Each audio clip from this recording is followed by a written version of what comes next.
Ahoy! Welcome to another special episode of Bottom of the Stream that is being socially distanced from me and Nick.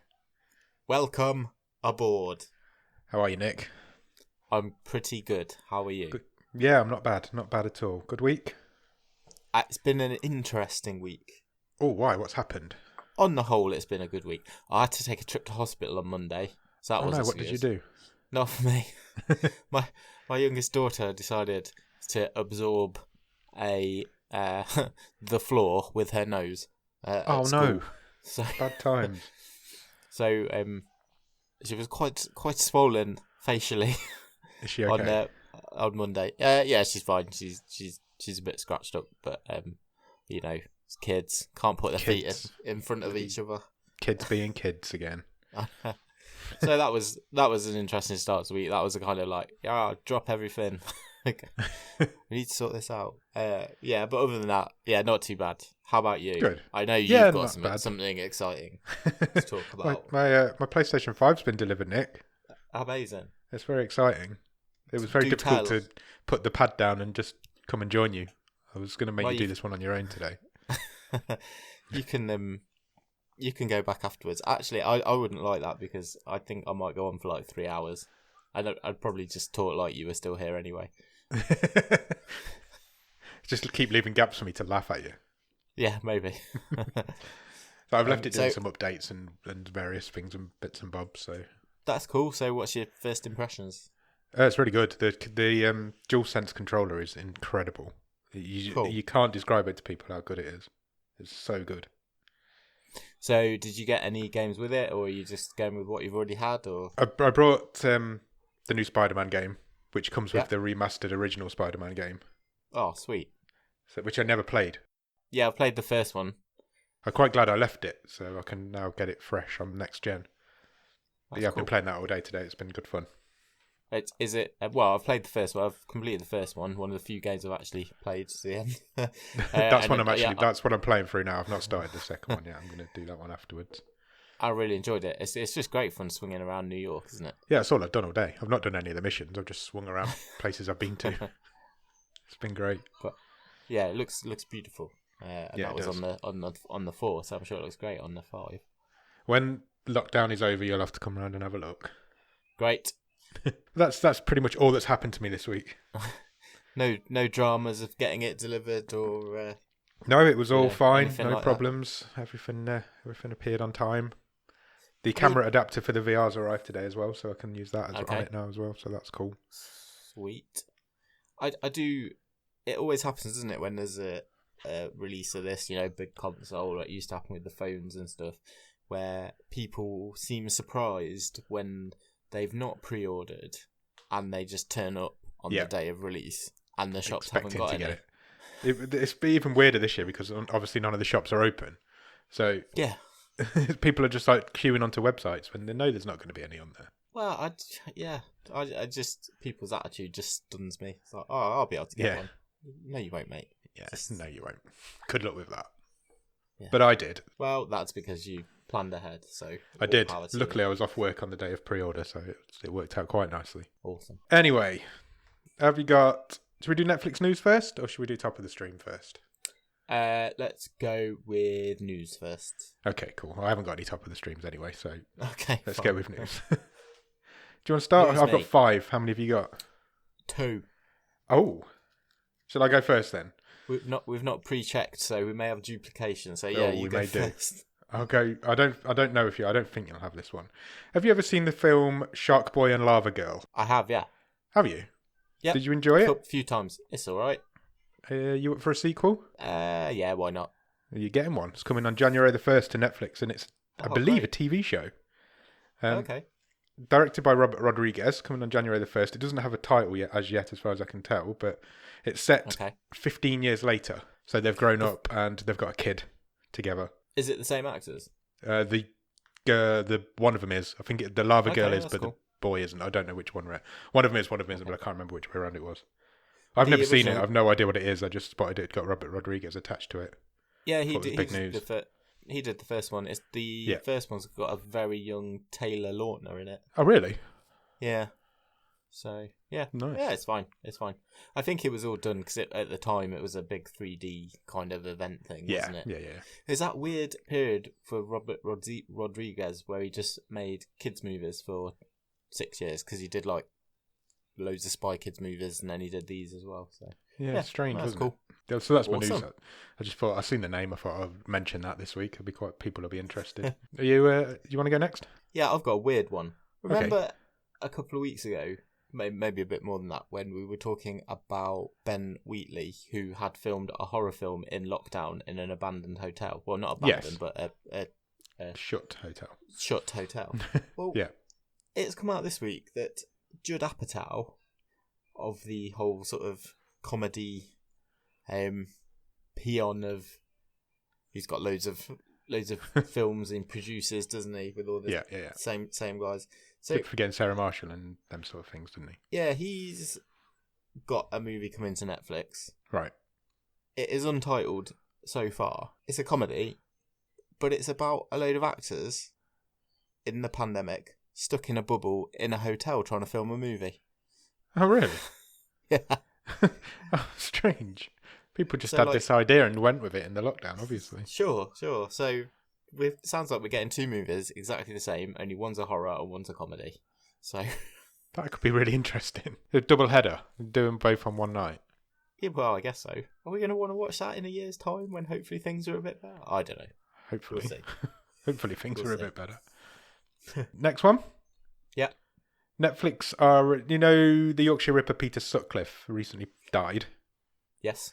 They're doing a documentary on him. They were doing it beforehand anyway, so the timing's worked out quite nicely for them. He passed away a couple of weeks ago, week ago. Yeah. Couldn't have come better time for Netflix or for the whole world, really. And it's called Ripper, and it's coming on December the 16th, and it's a Netflix original documentary. And Okay. Here's from the surviving victims. Does that count? Does that make sense? None whatsoever. But I know. You know what I mean? People who survived him and family members Yes. of his victims. So it's going to be quite Sure. interesting, I think. It's a bit of a fascinating case over here in the UK. So check that out when it comes on December the 16th. Yeah, Netflix is all about the true crime stuff, definitely. They love it, don't they? It's becoming a bit of its own cottage industry, isn't it, at Netflix? Yes. My next one is more of something that's just dropped rather than a piece of news, really. But I thought it was worth noting. So it's definitely available to watch currently in Netflix UK. Obviously not checked for the rest of the world, but it is a movie called The Life Ahead, and All right. it is Sophia Loren's first role for 10 years. Wow, really? Hollywood royalty, yeah. Definitely. She's 86. Blimey, O'Reilly. And apparently it's awesome. So she plays a Holocaust survivor, but it's obviously set currently, and Yeah. it's about her relationship as she bonds with a Senegalese orphan who's again suffered some pretty brutal hardships, sort of escaping his country. So again, sounds like pretty much awards fodder, but apparently very good, and it is just dropped on Netflix UK. Excellent. Sounds interesting. I might give that a go. What was it called? The Life Ahead. Sounds good to me. My next bit. Yes, please. Do you remember the TV show The Toys That Made Us? I do. Do you remember it was followed up by a sequel called The Movies That Made Us? It was. It's being followed up again Oh, I'm excited. by a series called The Holiday Movies That Made Us. Oh, lovely. It's all about Christmas films. It's coming on December the 1st. So That's they're really they're really well made documentaries. The Toys That Made Us and The Movies That Made Us. So that could be quite interesting. Yeah, they're fun. They're really breezy and quite tongue in cheek, aren't they? So definitely worth watching. Yeah, it could be good. I really enjoyed The Toys That Made Us. So did they do two series of that one? Yes, I think they did. Do you Yeah, I know think- what they're covering? It looks like, yeah, I do know which films are being made. There's only going to be 2 episodes of it by the looks of it. The first one is going to be on Alf with Will Ferrell. And Good the second start. one is really interesting. It's going to be on The Nightmare Before Christmas. Oh, okay. So that could be quite interesting. It looks like there's only 2. I'm not sure if there's going to be more, and they're the only 2 they've announced. Okay, cool. But yeah, I'm really, especially The Nightmare Before Christmas. That's one of the greatest animated films ever. So that could be really good. Yeah, and the guy who sort of, pretty much did it all by himself, Henry Selick, he went Yeah. on to do Coraline, if I remember rightly, I am just going from memory here, he didn't have a great time with Nightmare Before Christmas, and he was quite miffed that basically Tim Burton's name was plastered all over it. I always find that quite funny because Tim Burton's, it literally is called Tim Burton's Nightmare Before Christmas. Yeah, and he did produce it, but apparently he wasn't particularly involved. It's really interesting to have somebody else's name on it who's not the director. But then again, I'm sure it helped the whole thing get off the ground and get made. So. Yeah, absolutely. And he was a big name at the time that was going to sell it. And it is all in Yeah. Tim Burton style. There's no denying Yeah. that. Yeah. So, yeah, they'll be really interesting. And like I say, the last two series have been really good. So I'm excited for definitely. that. Great. That's coming on December 1, December the 1st. December 1. December 1. I've got two renewal bits of news for TV shows that have been renewed. Do you want me to do them both together? Yeah, go on. Mash them up. One's good news, one's not so good news, in my opinion. Okay. Space Force has been renewed for season 2. Which I watched 2 episodes of it, and I thought was an absolute flop. I thought it was known that it was a flop, but apparently not, because they've renewed it. But I didn't really get it. I didn't like it. It wasn't for me. Yeah, same. But yeah, it's coming back for season 2. We don't have a date yet, but it's coming back next year. And season 4 of Big Mouth is coming. Okay. Have you ever watched Big Mouth? Yeah, so similar actually. I have watched 3 or 4 of them. Yeah. I probably will go back at some point. I just never have. I really enjoy it. It's just stupid, gross out comedy cartoon, but it's really funny. I think again, I struggle to remember if this was a conversation we had on podcast or off podcast, but I can remember saying at some point to you, I don't know whether to start that or Rick and Morty. Yeah, you definitely made the right choice by starting Rick and Morty. Pretty much, yeah. I'm still going through that, so yeah. Okay, cool. No, that's cool. Well, season 4 is coming on December the 4th. That's my news. I'm all newsed out. Good stuff. Do you have any top of the stream? Have you watched anything good at the top of the stream? That's what I asked you then. Yeah, I've watched a few bits. This good, because I haven't watched anything. Okay. Because you were sitting in front of your door just waiting for the PS5 to come for like 4 days. Pretty much, and then obviously when it did arrive, you've just been playing that. I've been watching something on Amazon, but I don't know if I should talk about it or not. Okay. Plus, I finally started The Mandalorian. Oh, okay. I got hold of a Disney Plus login. I won't say where from, but I think you know. Okay. Yeah, I've really enjoyed it. I've got to episode 7, I think, already. So yeah, I've been watching that. Oh, excellent. And I started watching James May's cookery show on Amazon Prime. Of course you did. It's called Oh Cook, and he can't cook. And it's a cookery show by somebody who can't cook, and it's actually really good. It's really funny. Does he do the cooking? Yeah, he does all the cooking, but he's got like a lady who lives in his cupboard, and if he gets stuck, he calls her and she comes out and helps him. I mean, that sounds really creepy, but yeah, it's pretty creepy, but it's really funny when you get used to it. Fine. But yeah, so it's worth checking. It's on Amazon Prime. It's worth checking out. If you like James May's kind of humour, which I do, you'll enjoy it, I think. Yeah, I'm glad you've had a chance to check out The Mandalorian. It's the best Star Wars thing in years. Yeah, like, definitely. Any of this new stuff. Yeah, it's really, it's like really a Western. Yeah, it is a Western. That's exactly how I would describe it as well. He's just the gunslinger, isn't he? Walking from town to town, or planet to planet in this case. Yeah, I've not watched any of the season 2 yet, but I will. Now there's a few of them out, I might delve in. So yeah, go for it. Cool. No, I'm really enjoying it. I don't know why I've put it off for so long, to be honest. Yeah, I did. To be fair, it just took me a while to get around to it. I think because they've been coming out week by week, even the first season, I actively said, well, I'd prefer to wait till they're all there, to be honest. Yeah, I agree. That's how we watch TV these days, isn't it? Well, it is, yeah. Weekly releases seem a bit thing of the past now. Cool. That's really good. So I watched... Sorry, I kind of stepped on your toes there, didn't I? That's fine. I don't care. You can step away. I watched a Christmas movie. All right, okay. It's a bit early, but I'll let you off. On Netflix. Jingle Jangle. Oh, have you watched it? Yeah. Is it good? It's fun. It's fun. I thought the songs were really catchy. It's got just about the right level of cheesiness. It looks good. It looks really, really pretty. Yeah. Forrest Whitaker's good. Yeah, I enjoyed it. Our whole family, we all watched it, had a bit of a family movie night, and we all really liked it. So that's nice. I think you quite like it actually. I will give it a watch. I'll probably wait till Christmas though. I tend to watch Christmas films at Christmas and not random points in the year like you do. Yeah.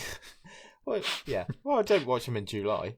No, but you do watch. It's not Christmas yet. No, I agree. But it's fun. I think you'd like it, so check that out. I will check that out at some point during Christmas. Christmas Chronicles 2 is coming out pretty soon as well. So I'll check them, but I think 25th of this month? This week, perhaps. There's an absolute slew of Christmas movies about to or have just dropped on Netflix. I've watched a couple of episodes of the new season of The Crown. Oh, have you? Yep. How's that hitting? Definitely much more interested than the last season. I didn't really care for season 3. I didn't even get to season 3. Do you think I could skip season 3? Do you know what? You probably could. Yeah. To be fair, there's a lot more going on in this one already. So we're now into the 80s. So right. it's a lot more interesting. It's all Princess Diana and Margaret Thatcher, isn't it? Yeah, it's really weird because like Gillian Anderson's good as Thatcher. Yeah, but it's Gillian Anderson. She's a sexy Thatcher. Struggling a bit to get past that. Yeah, this is the lady from Sex Education. I love Gillian Anderson to pieces and hate Margaret Thatcher, so it's going to be an interesting juxtaposition. Yeah, it might put you in a weird place then. I've watched one more thing. I've just realised it is also Christmas themed. You're getting into the spirit well early this year. You'll have your tree on next. I didn't really realise this was Christmas themed.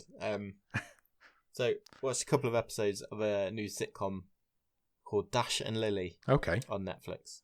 What is that? And it's very schmaltzy, but it's well done schmaltz. So essentially, it's the story of a young lady who is, what would you say, unlucky in love.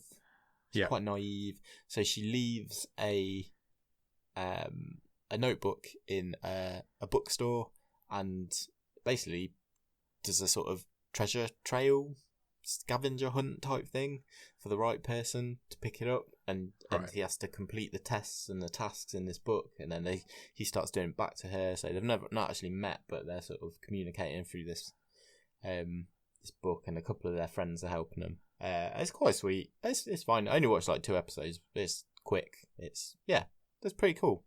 Sounds interesting. I kind of didn't want to like it, but ended up quite liking it. It's one of those. I know what you mean. Good. That's it. That's my watches. That's my watches all done as well. Cool. What's next? I've got a little game. You've got a little game? I have got a small game. Excellent. What is it? Well, I don't really have a funny title because it's just higher or lower.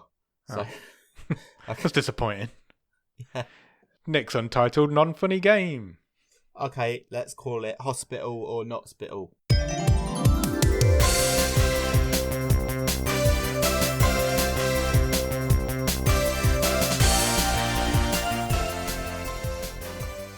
Notspital is a horrible word. Yeah, it is, isn't it? I don't like it. So this week we're talking about a movie called Catfight. Yep. It stars Sandra Oh. It does.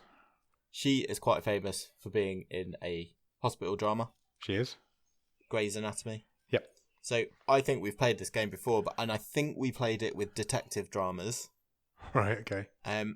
This time we're playing it with hospital dramas. So I will give you a show, and I'll give you one to start off. I'll give you the number of episodes that aired, and you just tell me the next one, higher or lower.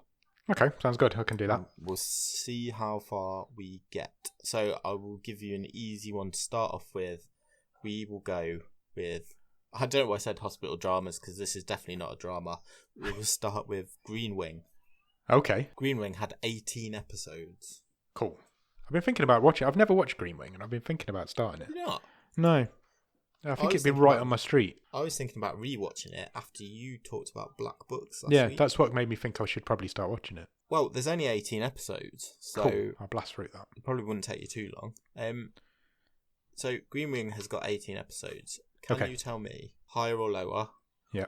Doc Martin. Is that the Sunday afternoon Martin Clunes film? The TV show.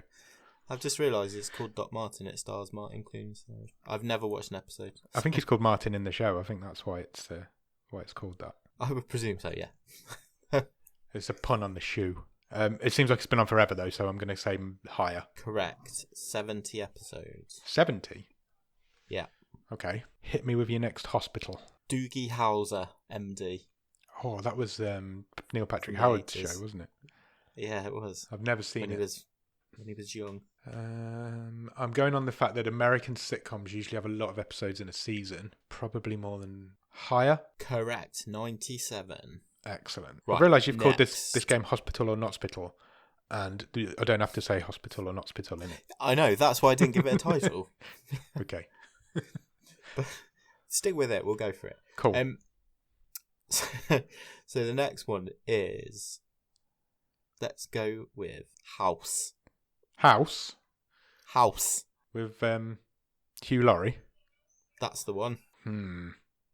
97. That seems like a lot, but then if you think of shows like Lost, House was on for a long time. Lost's got more than that. Higher. Correct. Oh. 177 episodes. Wowzers, that's a lot of episodes. So I think we're getting into sort of a tricky territory now. So higher or lower than 177 for House? Scrubs. Oh, Scrubs was on for a long time, and it's a sitcom, so it'll have to... How many was House? 177. I don't think Scrubs has got that many. Lower. Scrubs has got 182. Oh, fuck it. That's annoying. Five episodes in it. That was it. Wow, that's mad. Yeah, I was quite surprised. I'm surprised there's that many episodes of Scrubs. Yeah, I was as well. But then didn't they keep going for like at least a season after everyone had left? Yeah, didn't it get axed like 3 times as well and picked up by different I think different you might channels? be right. Okay. Higher or lower than Scrubs, Diagnosis Murder? Oh, that's one of those shows that I've heard of, but I don't really know anything about. Yeah, so it's all the Van Dykes. Or the Van Dyke. Yeah. It's Dick Van Dyke and his son and his grandkids, they're all in it. It's the Van Dyke clan. Yeah, Virgil. That again feels like it was been on for a very long time. Higher. Diagnosis Murder had 178 episodes. Oh, why they're all so close together? Why are they all so close together? But if you count the TV movies, yep, of which there were 5, then it had 183. So I don't think I can give you it, but no, unlucky. Annoying. Okay, just a couple more. Okay. Higher or lower than Diagnosis Murder, ER. Oh, I used to enjoy ER, but I don't feel like it was on for that long. I feel like it was a bit lower. Lower than 178? Yes. Incorrect. Really? Gone off the rails. 331 episodes. Seriously? Seriously. Wowzers. I didn't realise that was on for that long. 15 years or something like that. Wow, that's crazy. I did not know that. You've educated me there on that one. Right. We're nearly there. So a couple more. Grey's Anatomy starring Sandra Oh. More or less episodes than ER. Again, that was on for a very long time as well, wasn't it? It's not going to have more than that. Lower. 363 episodes. Jesus Christ. People love a hospital drama, don't they? Yeah. One more then to finish off. Talking Okay. of why people must love a hospital drama, the British staple Casualty. I knew you were going to throw that in there. Casualty's been on for literally ever. There's my entire life. It has, yeah. That's definitely got more than that. I reckon that's got nearly 1,000 episodes. It is higher than Grey's Anatomy at 363. Yeah, I was going to say, give us a rough guess. What do you reckon? How many episodes of Casualty have there been? 1,106. That is an excellent guess. Really? You are within 100 episodes. Wow. Which I think is a really good effort. There have Thank been you. 1,182 episodes of Casualty. Whoa, I was actually really close. I was like 75 away. That's mad. Casualty just seems like it's always been there. It's always on a Saturday night. It's just always there. What's the point? Yeah, what is the point? Sorry. What's the point? What is the point? Why do we need 1,100 episodes of anything? I wonder how many actors have got their start in Casualty. Yeah. Loads. I know Russell Brand was in a couple of episodes. Oh, it'll be all that. Oh, yeah. I played a dead body when I was a student. Yeah. There'll be I bet there's hundreds if you look into it. Yeah. Casualty's like a British institution, but it's pretty much only old people watch it. Yeah. Hasn't one guy Okay. always been in it as well since like the beginning? I have no idea what the guy's name is. Yeah, I know, not me, but I'm pretty sure there's a guy who's always grey been in curly hair. Yeah. Yeah. It's his life's work. Yeah. He's like the Ken Barlow of Casualty. Yeah, playing a nurse in Casualty. You can't fault him. Awesome. It's an honest living. Well, no. Right, are we done? Should we talk about this week's film? Yes, please.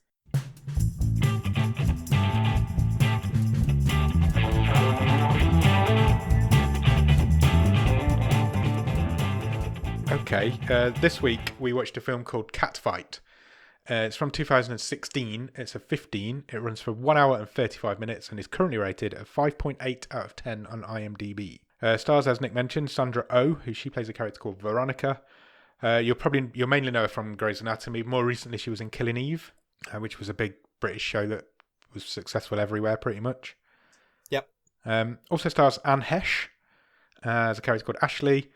I didn't really recognise. Did you know her from anything? Anne Heche, yeah, she was more of a star late 90s. Yeah, she's one of those people whose name's really famous, but she hasn't actually really done much. I can think off the top of my head, she was with Harrison Ford in a film where, is it 7 days and something? They get like abandoned on an island. Yeah. I can't remember what it's called. Sorry, that's really bad of me. The film she's probably most famous for is she's in Donnie Brasco. Yeah. Great movie. Yeah, definitely. Also stars Alicia Silverstone as Lisa, and she's probably most famous for Clueless, which again was she was another 90s star, wasn't she? Are you forgetting Batman and Robin? No, that was also on my list. Batman and Robin, she was in as well. Is she Batgirl? Yeah, she was. Yeah, that was on my list. I wish I could forget Batman and Robin, but unfortunately I can't. This film's written and directed by a guy called Onur Tukel, who is a Turkish director who's done quite a few things, but I'd never heard of any of them, so I didn't write any of them down. Fact. That's fine. That's not a problem. Do you have a one-word review of Catfight, Nick? I'm going to go with just brutal. What even is this film? I'm just going to start like that. If you'd have asked me what sort of film I thought I was getting, knowing nothing about it, before I pressed play, I'd have thought, I am just getting a silly, maybe a bit of a leery comedy. Yeah. I'm thinking like Bridesmaids sort of thing. Yeah. You know? Yeah. That's exactly what I was expecting. The sort of thing I've got pictured. Is that what you got? Boy, this surprised me. Yeah, just a bit. That was definitely not what we got from this one. I'm looking forward to talking about it, yeah. Where does this film start, Nick? We're in I was going to say a flat, but we're not. It is like a proper posh penthouse type place, isn't it? Yeah, apartment type place. And there's a teenager, I guess. He is watching TV, and again, unbelievably how on the nose this movie is for the time we're watching it. He is watching the presidential election results come in. He is.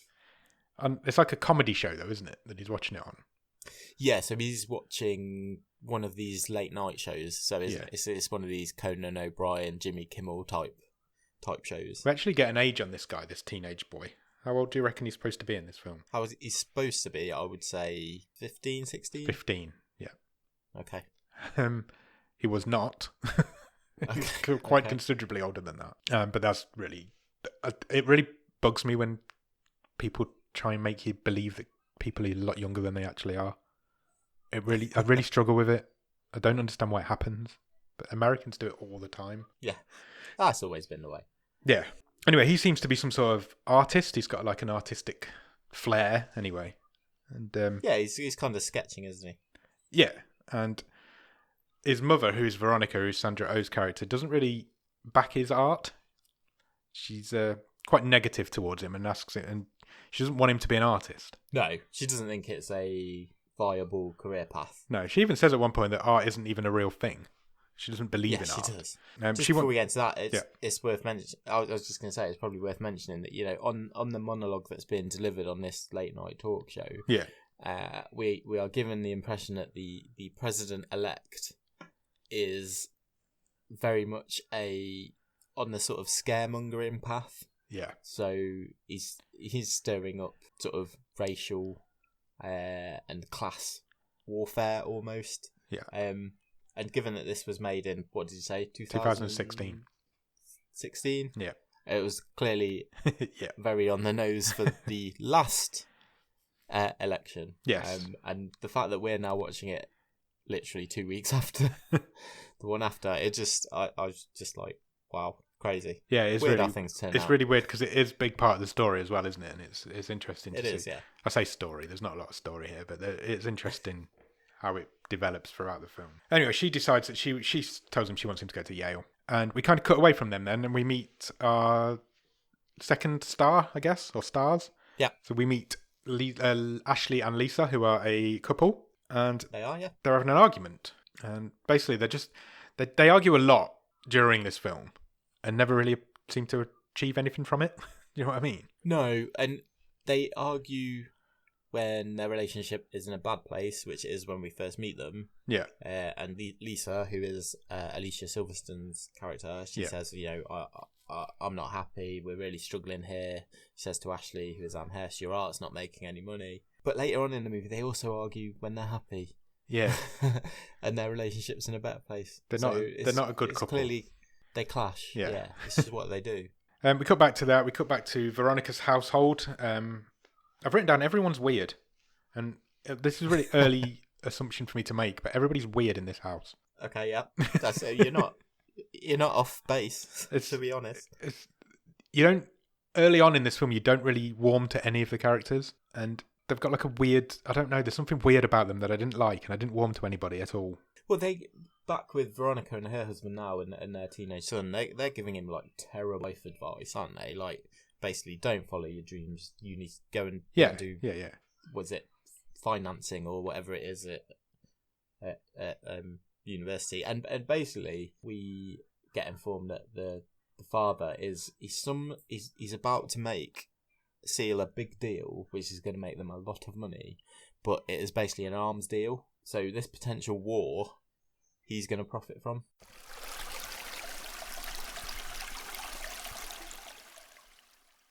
Okay, well, we got cut off from each other there, but we're back now. So sure. The wonders of modern technology and socially distanced podcasting has screwed us again.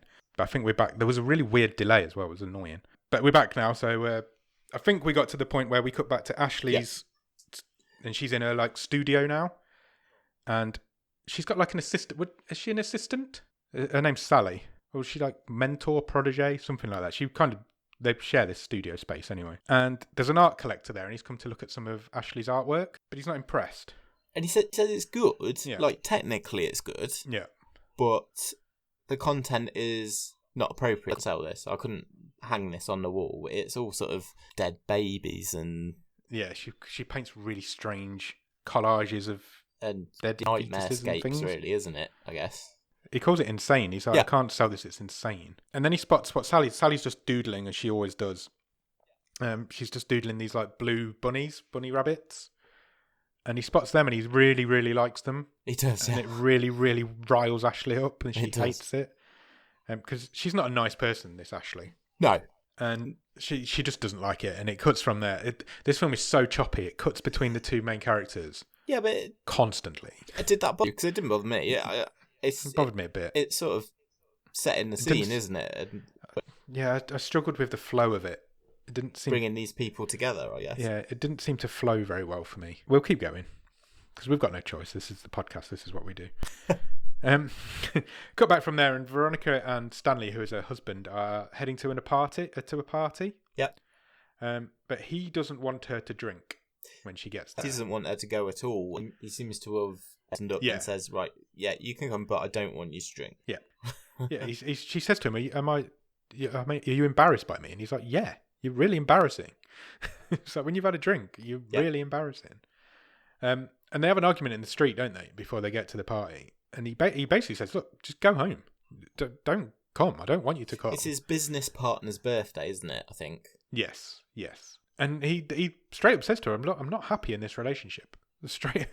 He doesn't even hold back at all, this guy. He's brutal. They're parallel. The two main characters, their lives are sort of paralleling each other at the minute, because that's what Lisa said to Ashley a couple of scenes ago. Yeah. So both their partners have told her to protagonists that they're not happy in the relationship. Yeah, absolutely. But anyway, they do end up going to this party. They both end up going to this party. When they get there, we realise that Ashley's also there. Yeah. Because does Lisa have some sort of catering business? Yes, seems so. Yeah, and Ashley's kind of like helping her out serving food and drinks at the party. Veronica is drinking, so she completely ignored that piece of advice from Stanley. And they bump into each other. Yeah. And our two characters meet for the first time, and it turns out they used to go to college together. Yeah, they know each other. There's some tension there, isn't probably an understatement. They don't seem to like each other. Sure. And they sort of have it making a bit of small talk, aren't they? And Ashley sort of says, "Oh, that's your husband. I thought he was gay." Yeah, she's brutal, straight out there. And it clearly is. He is like, yeah, he clearly is, and he's hugging this guy, and they're very, very close to each other. There's him and his business partner. But Veronica takes huge offence to that. She's not impressed by that at all. And it turns out that when they were in college together, when Veronica found out that Ashley was a lesbian, that's when she stopped hanging out with her. Yeah. And they have a bit of a row about it, don't they? And they're both not very nice people, and that's how their lives grew apart when that came out. Yeah, and they end up really pushing each other's buttons the wrong way, and trying to rile each other. And Ashley kind of walks away and goes for a cigarette, doesn't she? In the stairwell. She does. Yeah. So she goes out for a smoke. Sandra. You would not believe how many times I wrote Sandra in my notes. I just couldn't get it out of my head. She just doesn't come across like a Veronica. She goes to find Stanley, and he's like, "Oh, I can't believe you're drunk. You can tell that you're drunk. I need you to go home. I need you to go home. Get out of here. You're embarrassing." So Veronica does. She's mortally offended by this. She's not happy in the slightest. And she heads out. She goes into the stairwell where she instantly bumps into... Well, she smashes the door into Ashley, doesn't she? Unintentionally. And they have another bit of an argument. And it ends with Veronica punching Ashley in the face. Yeah, so, I mean, the title of this movie massively undersells what happens. Massively undersells it. And then we're off to the races. Because these two have a huge fist fight now. It's not a cat fight at all. It is brutal, and it's wildly over the top. So when they punch each other, the sound that they've decided to use it is like, I don't know, someone's punching through an exploding wall of concrete or something. But it's not a realistic fight. No, but it works. Yeah, it's brutal. It's you can't. There's no other way of describing it. It's like it's a Hollywood fight at the end of the day, but dialed up to 10. And they both take so much punishment. Yeah, they take a beating. They're both like smashed up. They're bleeding. Their faces are all swelled up. Yeah, you think Ashley sort of got the win because she kind of chokes Veronica out. Yeah, but it doesn't last very long, and then the fight's back on again. Yeah, they kind of lie down next to each other for a bit, get their breath, and then they're on again. And Ashley beats the shit out of her. Ashley does come out on top. She sort of mounts Veronica, and she starts delivering this ground and pound. It is something properly straight out of the octagon. 100%. I thought she was going to kill her. Yeah, so did I. Because I was like, where are we going with this? Your sort of point of view from Veronica, aren't you, looking up at Ashley, who's just pummeling her. Yeah, there's raining fists on her. Yeah, and I thought this. I didn't know where this was going. I thought, she's going to kill her. This is now going to be like a thriller that I'm watching. And it just keeps going. It goes on for ages. You were so wrong. It just keeps going and going and going, and eventually Veronica gets knocked out, and so Ashley just walks away, calmly walks down the stairs. Yeah. The victor with the spoils. And Veronica eventually wakes up. She grabs her little vanity mirror out of a bag. Has a quick check of herself, looks at herself in the mirror, is completely freaked out by what she sees, which is like a messed up, bloody, swelled up face. And she takes a tumble down the stairs. Yeah. Because of this, because she's like so shocked. At this time, she is done for. Yeah, that's the end of the scene. We cut back to the party a little bit. Everybody's singing happy birthday to whatever the guy's name was, Carl, I think. Yeah. And that's it from the party. And we cut straight from there to a hospital bed. And Veronica's lying in this hospital bed, all wired up to machines. And the housekeeper that was in the film, I don't think we mentioned the housekeeper. No. But they had a housekeeper earlier in the film, and she's there. She's like sitting at the bedside, watching over it. And Veronica wakes up. Yeah, so just before she wakes up, again, on the TV is the same this news show. Yeah. I had to do a double take here because, again, there's this sort of political commentary going on. And he's saying, the host is saying, we're now 2 years into this new war in the Middle East. And I'm like, 2 years? Have we jumped forward 2 years? And I kind of dismissed it. I was like, maybe I'm not supposed to be paying attention. But then I did, because the guy on the TV says, the draft's back. Yeah. Are we not talking like a sports draft? No. He's like... They're sending teenagers to war. Yeah. And he says, and I thought this was one of the best lines in the whole film, again, noting how spot on it is currently. He said that the president's popularity in the south and southwest of the country has never been higher. And then he quips that, well, what do you expect? That's what happens when you force all the blacks and Latinos to leave to go to war. All the hillbillies that are left behind will love you. I was like, whoa. That very on the nose. Is on the nose. And yeah, completely. There's a lot of truth in that. Yeah. This film is from an America that didn't know what it had coming to it in the next 4 years. Yeah. And it's quite interesting how accurately they got it. I was just like, that is like, okay, that would have been like Rio, but man, it just really hit home with me, that line did. Yeah, it really did. But you're right, it turns out Veronica has been in a coma for 2 years. The doctor comes in, he talks to her about it. He tells her basically you've suffered a massive brain injury when you fell down the stairs. They don't appear to know of this fight. But unfortunately, in that time, we've been pulling funds from your savings account. Because she's like, I'm rich. And he's like, you're not rich. You've got no money left. You're pretty much skint. Unfortunately, she also finds out that Stanley is dead. Yeah, husband's gone. He's died within the last 2 years. And unfortunately, so is her son. Yeah. Because he was drafted to war and was killed in the war. Because they'd reinstated this draft. So the housekeeper's like, oh, you've got no family, no home, and you've got no money. You're completely broke. And they punctuate this awful news with a bloody great joke. Because the doctor goes... Because obviously Veronica's starting to get really agitated now. Yeah. And the doctor says, I'll go and get her a sedative. The housekeeper says, can you get one for me? And he says, I'm going to take one as well. It really made me laugh. I just thought it was played really well. Yeah. And all the time I'm watching this going, what's going on? What the fuck is going on? Talk about a twist. I did not see this come in. No. The time jump.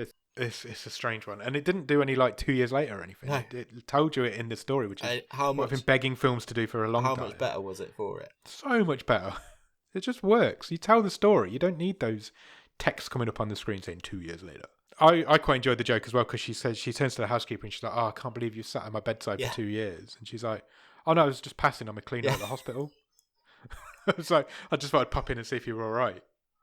Really did. She was good, actually. The lady who played the housekeeper, I thought she was, for the first half of this movie that she was in, she was good. Yeah. So we leave Veronica there to wallow in her pity, and we go back to Ashley. And it turns out in the 2 preceding years, Ashley has become quite a popular artist. She has, because her paintings have now resonating with the country. Yeah. Because of the way that the country's gone over the last 2 years, so they're not as insane anymore. So there's so she's got a gallery, hasn't she? She has, and there's a business suited lady walking around, and she asks Sally, who's still there, the assistant, I would like to buy this one, and Sally says, you can't, that's sold. And this repeats and repeats and repeats, and there's only one painting left that's not sold. Did you catch what the painting was of? I did. It was a sperm. Yeah. That had been decapitated in a guillotine. Yes, it absolutely was. It was by far the worst painting in there. But this art collector's like, I'll take it. How much is it? She buys it for $5,000. Yeah, it's not even a proper painting, is it? It's like it's more of a sketch. Yeah. Cartoon type thing.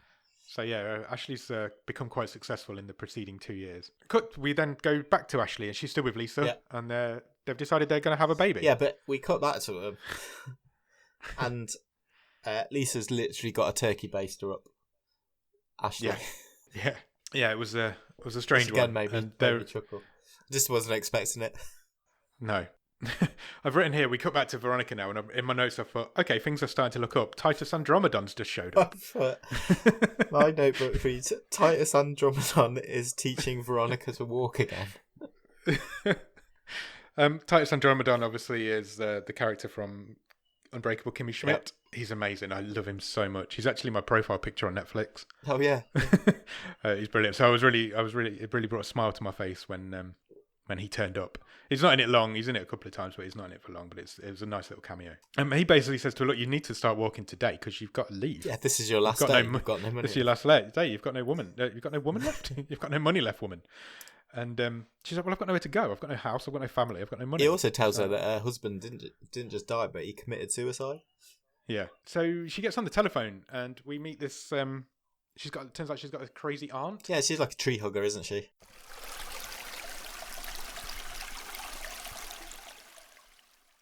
If you can hear any background noise from Nick's end, it's his wife's fault. I can't hear it because of my headphones. This is the thing. I can't hear it very well. That's really funny that I'm like 2 miles away and I can hear it, but you can't. Yeah. I'm aware, but anyway. I can't hear any detail or anything. Yeah. Okay. Oh, God.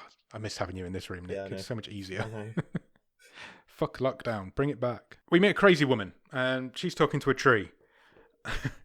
And it turns out she's Veronica's aunt. Yeah. She's Veronica's only surviving relative. But because she's out hugging trees, she doesn't hear the phone ring. So that is not an option. Veronica's not going there.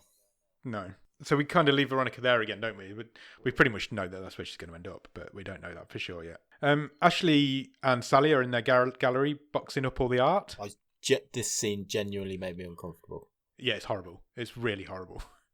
So the art collector from earlier, the male art collector from earlier is there. Basically, Ashley loses her shit because Sally's putting blue labels on the boxes to send them out. Yeah. And Ashley doesn't use blue in her art, so why the fuck would she want blue labels on her boxes? Oh, she absolutely tears her stripping off her, and it's horrible. Uncomfortable. It's to be fair, it's really good acting from Anne Heche. Yeah, it is, to be fair. And I felt the atmosphere in the room. It made you just want to punch her. Oh, she's a horrid character. A horrible piece of work. And she's going on about these blue labels for fucking ages and literally shouting in Sally's face. And all the while she's doing it, she's standing in front of a painting which is predominantly blue. Yeah, I was glad you spotted that because I noted that as well. So she's a proper hypocrite as well. It was a nice touch. Yeah, it was a nice touch. But so I think that's just to make you... They're intentionally trying to make you not like these characters. Sure. That's an intentional choice that the filmmakers made. Yeah. I don't know if it works, but it's definitely what he was going for. Well, I think they want you, clearly they want you to consider as you're watching this, do these people deserve what happens to them throughout the film? Yeah. Yeah. Yes. It's interesting. Yeah. It really is. Veronica has been offered a couch at Donna's house. Donna's the housekeeper. Yep. And Donna has managed to salvage a little box of Veronica's stuff. So she's collected some things from before the house. I guess the house was repossessed or whatever. I don't know. But she's kept some of the stuff. But Veronica doesn't want to open it. She's like, I'm not ready. I don't want to know what's in there. Yeah. Which is fair enough, I guess. So she just goes to sleep on the couch. But before she does, she thinks that her son was drafted into the war. Yes. But Donna informs her that he wasn't. He volunteered. Yeah, he was a year too young. He volunteered at 16 rather than getting called up at 17, 18. Yeah. And then from there, there's a lot of quick cuts where we get a bit of, I guess, again, it's character building information. So we find out that the turkey basting was successful. Yep, Ashley's pregnant. And Veronica starts a job working with Donna as like their chambermaids, aren't they, at a hotel? Yeah. One thing I did want to bring up was the scene where they find out that Ashley's pregnant. Oh, okay, yeah. And there's a female doctor that gives them the news. And they kiss in front of this doctor for fucking ages. And it was really uncomfortable. It was like, stop now. And you could tell the doctor was getting like it as well. And it was like, it again just made you really dislike these people. Yeah. And if that's what they're going for, then he's done a really good job of it because I fucking hated all of them. Yeah, and like you said, Veronica starts working with Donna. She's like a housemaid. Is it at the hospital or is it a hotel or something? It was a hotel, I think. I think so. Yeah, I think they took another job. So. Yeah. Ashley has another shout at Sally, and we get a bit of a montage between the two of them. So Ashley's starting to have a bit of an artist block, I guess. Yeah. But yeah, we go into a big sort of working montage of them both doing Veronica doing a cleaning and Ashley doing a painting. Respective jobs. Yeah. Yeah. Oh, and there's a really weird scene just after as we come out of the montage of a man offers Veronica $100 if he can sit and watch her work. Yeah. He's like a creepy weirdo. Weird hotel guest, rich hotel guest. Must happen all the time. Oh, it does. I used to work in a hotel. I can assure you it does. We get a bit of a news report again to say that this week 600 troops have been killed. Yeah. You're talking bad times. Veronica says that she doesn't really respect the war, I guess. She doesn't believe in the war. She doesn't agree with it. And Donna shoots her down. She's like, by saying that sort of thing, you disrespect your son. Yeah. And it was like, whoa. Hit her right in the feels there. While she's cleaning, though, Veronica finds a magazine in her guest's bedroom. And guess who's on the cover of the magazine? Who's on the cover of the magazine, Nick? It's Ashley. Yes. So she finds out that Ashley's become quite successful at this point, and she does not take it well. It's not clear, is it, if Veronica has not remembered how she's ended up where she is. No. And by seeing the picture of Ashley on the magazine cover, that's kind of triggered her memory. That's how I took it. Or if she's always known. Yeah, it's not really made clear, but I think that's where I'm going with it as well. Yeah, I think that's how I took it. Kicked her brain back into gear. Yeah. Cut from there to Lisa and Ashley having a baby shower. Now this was an awkward scene, and Alicia Silverstone was really good in it. She was really good, Nick. She's been quite the only really nice character at this point, up until this point. Yeah. I've written here, turns out she's a twat too. Yeah.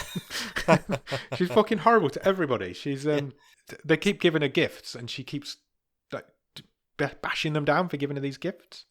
Yeah, so one's for having, the plastics are in it, one's for being made in China. And again, she's got a line which is something like, I know our country's not exactly the best morally, but the Chinese. Yeah. She probably goes for it, and it's like China. She doesn't like Wi-Fi, and it's really on the nose of what's been happening the last, in recent memory over there. She's basically horrible to all of her friends. Yeah, makes one of them she makes cry, doesn't she? Yeah. Cut back to I've written Sandra again. Cut back to Veronica, and she gets caught by the man who owns the magazine. She gets caught stealing it, I guess. Yeah. They have a big row in the corridor, and she eventually calls him a dick. Which he was being, but she shouldn't have stolen his magazine.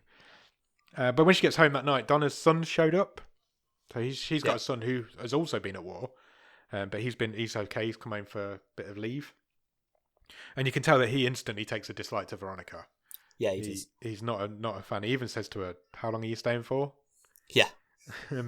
Lisa and Ashley go back. They're having another argument. Because everybody just argues and hates each other in this film.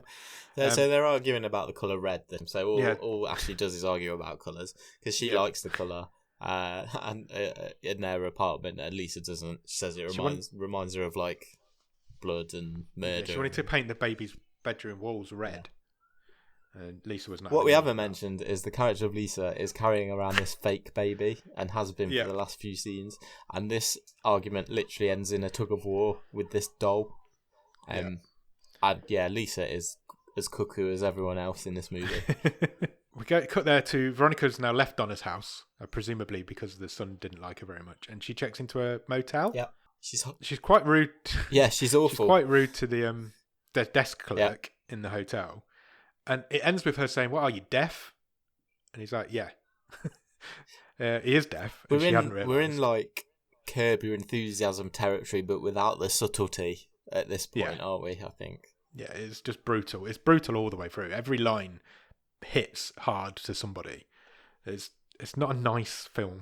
There's nothing nice about it. But this is funny because the guy's like, "Yeah, I'm deaf in one ear." Would you like to know what else is wrong with me?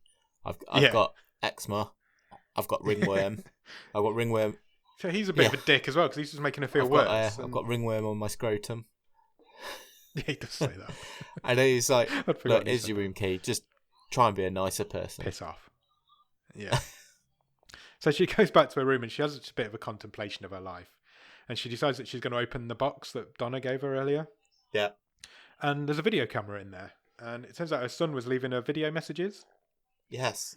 And the very first one that she watches, he basically is explaining that he's been accepted into art school, but he knew that wouldn't be what she wanted, and he wanted to do right by her because she was in this coma. So he's enlisted instead into the army. So it turns out it's her fault. Yeah, basically. He's dead. So she has a bit of a cry. While this is going on, Ashley's having a gallery opening for her art gallery. Yeah, so she's unleashing her latest collection of work, I guess. Yeah, but Lisa's not showed up because of this earlier argument and the tug of war over the fake baby. Yeah. Lisa's not turned up, so Ashley's trying to track her down. She has a bit of a panic attack, freak out kind of thing. Yeah. Because she can just hear the word shit being chanted over and over again in her head. Her, yeah. Yeah. Like, she feels like she's going to get found out, I guess. Yeah. For being it's that artist's insecurity, isn't it? Yeah. But the art collector comes and meets her, and he's like, everything in this room is brilliant. It's radiant. It's great. You're the best. He's basically blowing smoke up her ass. Yeah, he's like, it's grim work for grim times, I think is what he says. And he says something like, well done for you for capitalising on it, which she obviously gets offended at. So I'm not doing it. I'm not doing it because of the world. This is what my work was like before. I've always done it like this. And he points her towards a picture that she's done recently of 3 faces, female faces. Yeah. 2 of them are smashed up and bruised and battered. And he's like, can you explain this one to me? And we get a bit of a twist now because the camera spins around and it turns out Veronica's there. Yeah, and the painting is basically of Veronica, isn't it? So it's she's getting more beaten up through the fight, I thought. Yeah. That's how I understood it. And yeah, it turns out she's there. She's drinking, which we know is never a good sign. And she spots this picture and she hugely takes exception to the fact that Ashley's making money off of her likeness. Yeah. And her everything that's gone wrong in her life is Ashley's now making money off, and it's all her fault in the first place. And she starts having flashbacks to the fight. I've written it. Then the Alton Towers music starts playing. It does, yeah. I mean, anything to our American listeners. It is a famous song. I don't know what it's called. I couldn't tell you what it's called, but it always plays when you're going into Alton Towers. And she starts knocking all the pictures off the wall. Veronica has a bit of a freak out moment, doesn't she? Yeah. And Ashley, she can hear this commotion, so she goes running over and she pins Veronica up against the wall and she's like, what the fuck are you doing here? Yeah, exactly. And punches her in the face. And then for the second time in this film, we have Veronica kind of legs it then, doesn't she, with the painting? Yeah. Well, they have a bit of a fight in the start, in the gallery. Yeah. And then Veronica legs it with the painting. And Ashley follows. All the art people in the gallery, incidentally, which I thought was quite funny, start clapping. Yeah. Because they think it's like an art installation. It reminded me of that episode in Spaced where Brian accidentally knocks himself out and they all think, oh, this is amazing art. I'd forgotten about that. That's brilliant. That's exactly what it was like. And they end up in like a tyre yard because they chase each other. And they have another fight. Now, if the first one was brutal, this is fucking next level stuff. This one goes on for flipping ages as well. It really does. And they end up not just having a fist fight because, well, that's how it starts. Yeah. But a couple of minutes in, Veronica ends up armed with a hammer, and no, Ashley's got the hammer. Or is it Ashley's got a hammer and Veronica's got a wrench, and they are wailing on each other. Yeah, absolutely. They're not holding anything back. You can hear crunching bones and everything. To the face. Remember, Ashley is still pregnant. Yeah. You cannot put over how brutal these fights are. We're not doing them any justice. They're not fun to watch. They're uncomfortable fights. Because they just go on and on. They both take so much punishment. It's not like comedy fighting. It's brutal. It's not. It's two women trying to kill each other. But it is played a bit tongue in cheek and knowing, because you don't put 2 fights on of this length and go for realism. No, of course not. There's nothing realistic about them. They're especially movie when fights. They're smashing each other with weapons. Yeah, and they just keep going. It is almost that sort of Tom and Jerry type violence, isn't it? By the end of this fight, but brutal. Yeah. Eventually, it ends up with Ashley going down. She goes down this time, but she gets back up again and she goes for some more. But Veronica beats the crap out of her and she goes down. And Veronica walks away. Veronica's won the fight. Yeah. And as she walks away, Ashley's like leaning up against some racking where all these tires are on. Yeah. And a breeze block falls off the top, like fucking Home Alone, and just lands on her head.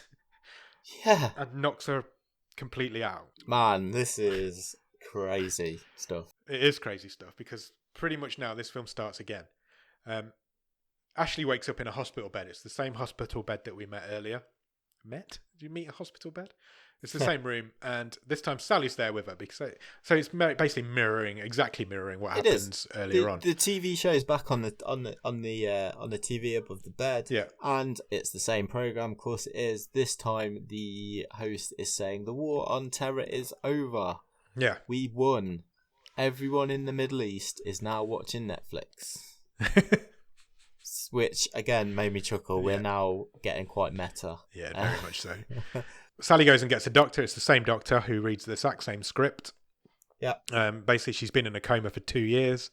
They were just about to remove her breathing tube because she's run out of money. Yeah. Her baby's dead that she was carrying. Gone? Well, she says gone, but I think it's dead. Oh, okay. I presumed. Oh, okay. Right, we'll get into that in a minute. Also, Lisa's left her. Sally announces that to her. And Ashley says the same thing to Sally. Oh, I can't believe you've stood by my bedside for 2 years. And she's like, no, I just happened to be passing. Yeah, it's exactly the same script. She says, I was just dropping off a load of comics to the children's ward. To the children's, because by the way, I'm a really successful comic book writer now. Yeah, and it's called Blue Bunnies. And she says, I've just sold the movie rights. Yeah. And then this really made me laugh as well, because she said, it's either going to be directed by Ron Howard or David Lynch. And I thought that's brilliant because obviously they are so opposite ends of the spectrum. Yeah, they're the one end to the scale to the other. I thought it was a great line. I'd love to watch a comic book movie about blue rabbits directed by David Lynch. I'm up for that. Yeah. So again, cuts again. Titus Andromedon turns back up again. He's reading again from the same script. Basically, you've got to walk, you've got to leave. You can't live here anymore, you've got no money left. In the meantime, we find out that Veronica's now living with her crazy auntie up in the forest somewhere. Yep. And she's still watching the videos of her son. She's still got these videos. Yeah. And she's still watching them. But relatively, she seems to be She seems to have got a life, her life's together. She's not where she wanted to be at this point in her life, but she's surviving. She's living a very nice life in the forest. Ashley moves in with Sally because, again, this film's mirroring itself now. Sally says that you'll have to come and do some art with me in my studio. Yeah. And it turns out that was Ashley's studio and Sally now owns it or runs it. Yeah. Cut back to Veronica. She's with her aunt and her aunt's introducing her to all her friends who are trees. She's like... She was good as well. She was good, to be fair. She wasn't in for very long, but she was a good... It was a good performance. She was funny. She introduced her to all these trees and all their good qualities, and then as they're walking back, she's like, "Oh, and that one over there is a right dick." It made me laugh. So Ashley and Sally are now in their studio, but their roles have changed. So they're sitting on the opposite sides of the desks. Yeah. And the lunch turns up, and there's no mustard on Sally's sandwich. So she asks Ashley if she'll go out and get some mustard. So their roles have completely reversed. Cut back again. This from now on, honestly, it does flick all over the place. We go back from there to Veronica. She thinks that her aunt's dead now. She's asleep and she walks in. But she's not dead. She's just asleep. And they have a bit of a row about, why would you wake me up if you thought I was dead? Veronica says it would have been Kip's birthday. Kip is her son. It would have been his birthday today. Yes. So she's feeling a bit down and depressed. Back to the studio. Ashley's figured out now that she can't draw anymore. She's got no muse. Yeah, her hands are unsteady. Her palms are sweaty. No, that's Eminem. Knees weak and arms are heavy. Yeah. So she goes outside for a fag and she bumps into Lisa, who just happened to be passing, I think. I'm not sure. No, because she gives her a box. So she says, she does. Yeah, she was coming. Yeah. Yeah, she does. Lisa has a baby. I presume that was their baby. Was it not then? No, I don't think so. Okay. Because she says that she's met this guy. She's not a lesbian anymore. Yeah. And she's been with him for a couple of years, but that baby wasn't 2 years old. Okay. Fine. It didn't look. No, you're probably right. But like you said, she's got a box, and it's a much smaller box than Veronica. Yeah, she's like, here's the stuff you've got left. See you never. Yeah, basically, yeah. thanks for. I'm glad you woke up, but I don't want to ever see you again. Is basically what she says. Cut back to Veronica and her aunt. They're looking at pictures of the family of Kip around the fire, talking about his birthday. Back to the studio. I tell you, it cuts so much. Cut back to Ashley and Sally, and Ashley apologizes to Sally. Thank you for looking after me. I know I'm a bit of a burden, and Sally's like, I'm enjoying every minute of this. Oh my word! What a put down. She says, yeah, I'm getting great pleasure from seeing you like this because you're a horrible person. That's exactly what she says. And you deserve it. Yeah. Oh, fuck. Yeah. This is harsh.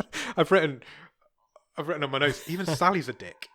Sally leaves at that point and Ashley rips up one of her comics. She kind of freaks out about it. Should we mention Sally's voice? I'm not sure if that's a real voice. I don't know. I hadn't really given it a thought, to be honest.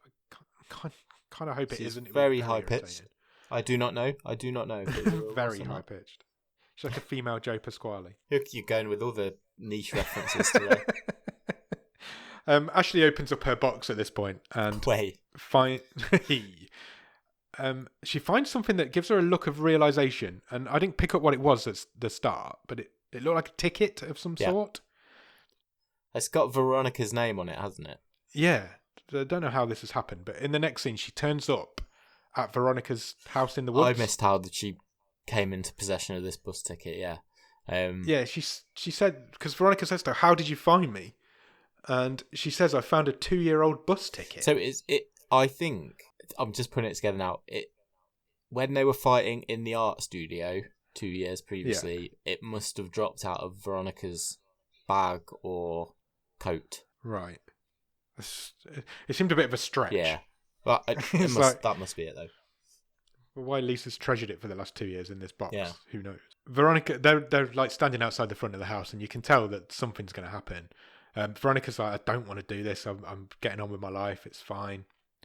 And Ashley turns to her and says, "I've got nothing left to do in my life but destroy you." Yeah. And I'm like, oh my God, it's going to kick off again. Well, and she says, "You've taken everything from me." I felt you did the same to me. Yeah, exactly. And it's like they're so self-obsessed. They're both only just realising what the impact of their actions had on the other person. Yeah. So Veronica says to her, "Look, before we do this, we're obviously going to do this. Let's have breakfast first." So they go in and have breakfast together. Yeah.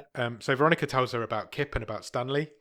Yeah, they both talk about losing their kids. Yeah, Ashley talks about the baby. And then there's quite a nice line where I can't remember which one of it says, but one of them says, "The war gave us everything and then took everything away." Yeah. Because obviously Veronica's husband worked for the military and that's how he made his money. That's how she was rich. And Ashley made money off the fact that the war was happening and her art was selling. So the war gave them everything, but then also took everything away. And it was a nice juxtaposition between the war and the war between the two of them. Yeah, it was. It was a really nice line, I thought. Veronica shows her the video of her son. She's like, look at this video that Kip left me. And Ashley, intentionally or not intentionally, what's your thoughts? She spills a drink on the video camera. I'm going not, but maybe I don't know. You're too nice. Yeah, maybe. She was looking at it for a long time before she accidentally spilled that drink on her. Okay. She breaks the video camera. Do you think she was looking for the excuse to start a fight? It looks like at that point that the fight wasn't going to happen. Yeah. They looked like they were going to just like make friends. But this causes Veronica to go batshit crazy. They start arguing again. And I've written, "And we're off again." And they have this huge fight out into the woods now. They fight off out of the house, off the deck. Yeah. Roll down the hill into the woods. One's got a branch. They start smashing each other with branches. I've just put the sound effects. The sound effects were insane. It was like the punch sound effect was a bit annoying because it was exactly the same one every time. Yeah, bone crunching sounds. Yeah, it was a bit silly. Ashley starts throwing rocks at Veronica. I keep going to say Sandra still. Starting to throw rocks at Veronica. So, did you notice what piece of music started for this fight? No, what was it? It was all three. I should have really noted what the first two were, but I haven't done my my admin. I apologise. So all three fights peppered, soundtracked by classical music. So presumably, pretty convenient. They're all out of copyright and stuff. But this third one, the final fight, is soundtracked to the funeral march. Oh, was it? Yeah. Interesting.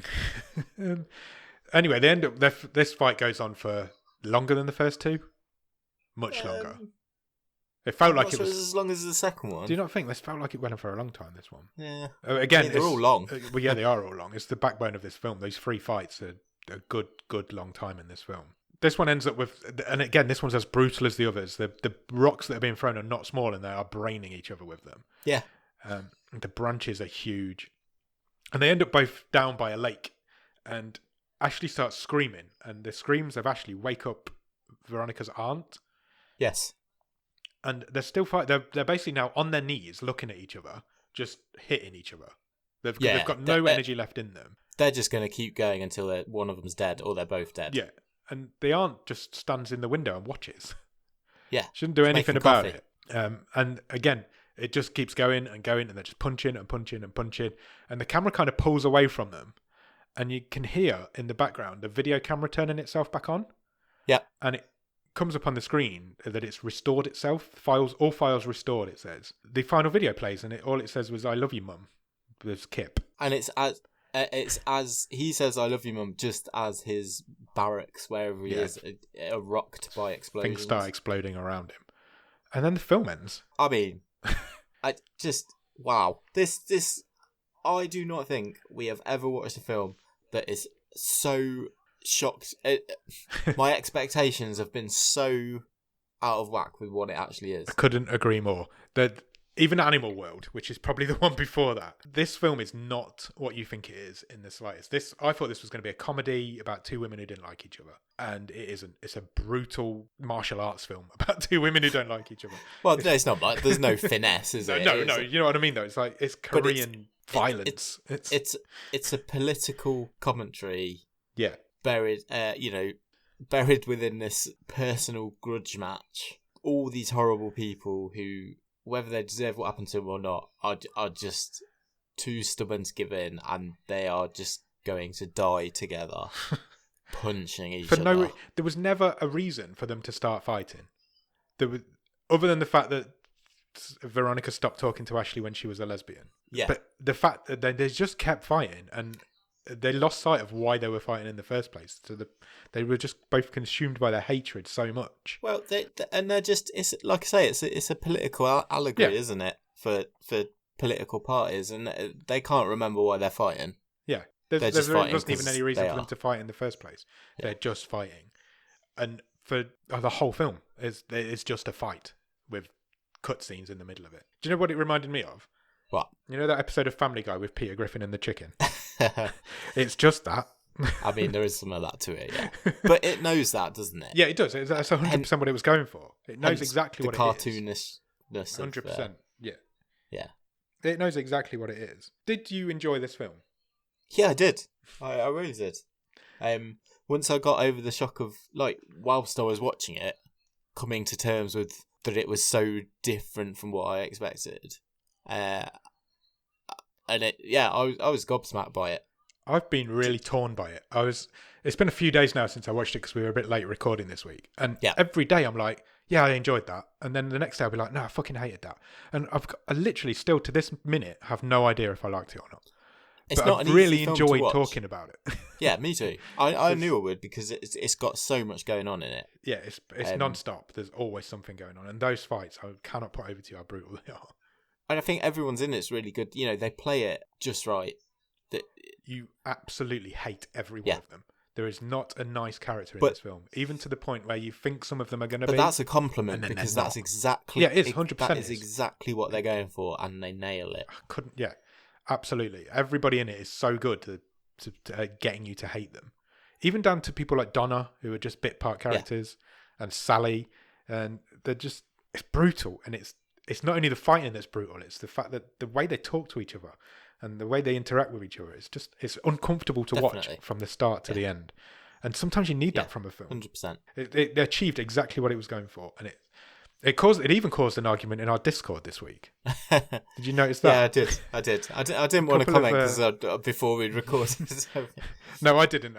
They were arguing. They'd both seen it. Sam did not like it. Ross enjoyed the hell out of it. And they argued Me and you both stood back because it was before we'd both seen the film. I think it's a bit of a Marmite film, this one. I think you're either going to love it or you hate it. So it'd be interesting to see if anybody else checks it out and sees what they think. I'd love to, gather a few views on this. So if anyone has seen it or is going to watch it in the coming days, then do let us know. Let us know. Get us on Twitter or come into the Discord. The link for the Discord will be in the bottom. And you can take sides with Sam and Ross in their ongoing argument between each other. Yeah, come and join us. We've had a few new people pop in this week, so it's good fun in there. I'm enjoying it. Trying to grow that a bit. So do come along. Come and join the community. We're both active in there as well, so you can come and chat with us in there. You'll find the link in the should be the very last line of the episode description. Do you want to do the stream table? Yeah.